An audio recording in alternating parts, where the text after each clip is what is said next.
Hey everyone, today I have another extremely stupid video with this microwave transformer.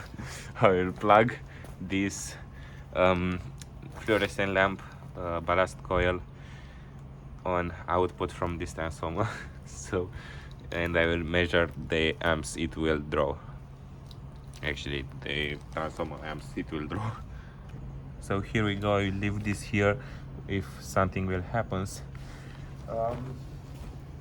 And now I will plug the transformer. Okay, it's plugged, and now I will power it on.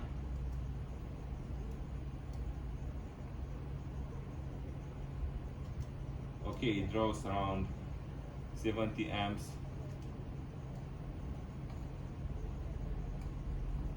And my circuit breaker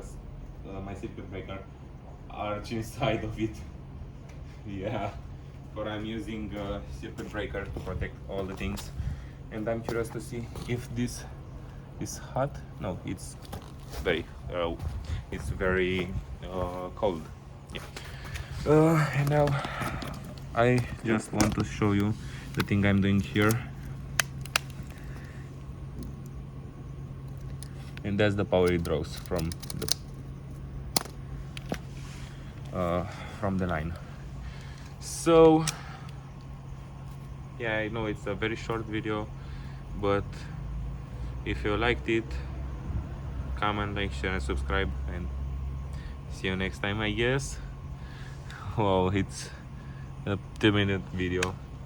It's probably the most short video I've ever filmed for this channel.